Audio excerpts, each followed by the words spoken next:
Okay, so we're continuing in Masechet Pesachim, Perek Mishna. So the Korban Pesach had to be offered by the entire nation, and each group, as we spoke about, offered a Korban Pesach. So the entire nation's there at the Bet HaMikdash, and a lot of people, a lot of animals. So the Bnei Israel was basically divided into three groups to do the Korban Pesach. HaPesach nishchat b'shalosh kitot. The Pesach, Korban Pesach, was slaughtered in three groups. Shneimar v'shachatu oto kol kehal adat Yisrael. Kehal ve'eda v'Yisrael. As the pasuk says, and they slaughtered it, the entire Kahal, the entire congregation, Adat, which is also congregation, Israel, Bnei Israel, so three groups. So, and the function was so that there's, kind of enough space and time for everyone.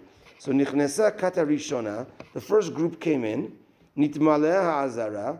It wasn't that you were given a card, oh, you're group 1, you're group 2, you're group 3, but it was rather, okay, whoever wants to come, first group, come to the Azara, the open area right there in the Bet HaMikdash. Once that was full of people with their korbans, etc., then Na'alu Daltot Azara, they locked the doors, and the first group was doing the Korban Pesach, and the other two groups were waiting on the outside. And then Tak'u ve'heriu ve'tak'u, they blew the shofar, Tekiyah, Teruana Tekiyah, that's what they do by every Korban that is a Korban Tzibur, a Korban for the community. And then how Kohanim omdim shurot. Kohanim would stand in two lines. Ubidehem baziche kesef ubaziche zahav. In their hands were bowls of gold and bowls of silver. Shura shekula kesef kesef, shura shekula zahav zahav. On one side, the entire line of Kohanim had golden bowls, and the other side had silver bowls. Velo hayu me'oravin, and they did not mix up like one guy silver, one guy gold, for the beauty that you have everyone with silver on this side, everyone with gold on this side, and these bowls was basically the function was right when they do the shechita, you needed to catch the blood, and then you pass the bowl to the next guy, and there's so many shechitas going on.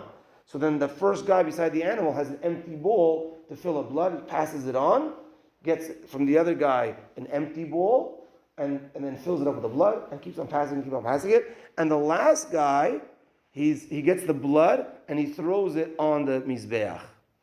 So that's what's going on. Velo hayu bazichim shulayim, shema yenichum v'yikrash adam. And these bowls was not flat on the bottom. It was like a triangle on the bottom. Why? So you can't put it down. Because the Kohanim, it might be later, because if you put it down, it's going to slip over. Why also? So that also, if you put it down, the blood might congeal.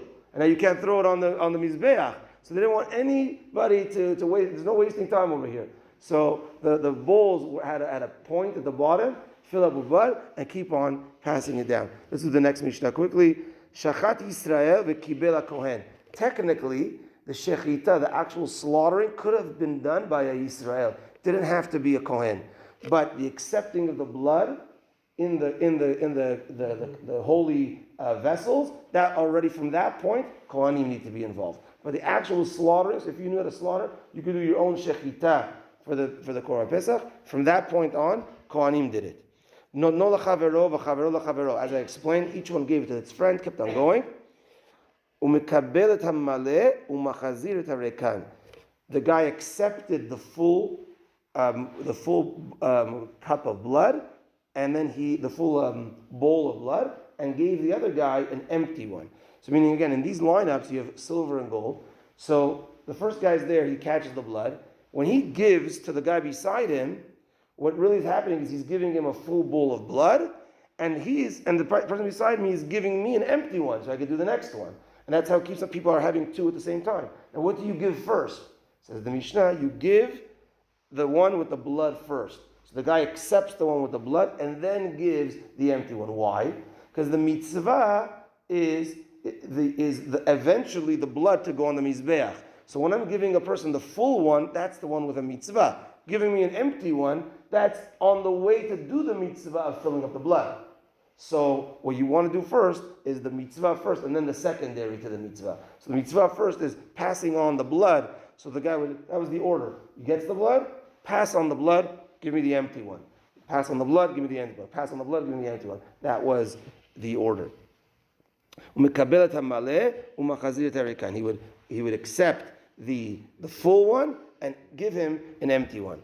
Kohen HaKarov etzel HaMizbeach, and the Kohen that was the closest to the Mizbeach, Zorko Zrika Achat Keneged HaYesod. He threw in one shot, not like two shots or whatever, in one shot he threw it towards the base, the Yesod of the Mizbeach of the altar. Baruch Adonai Le'olam, Amen v'Amen. Rabbi Chananya ben HaKasher Amar Tzak Kadosh Baruch Hu Lezakot את ישראל לפי חיבה להם תורמוס שנאמר אדוני חפץ זמן צדקו יגדיל תורה וידיר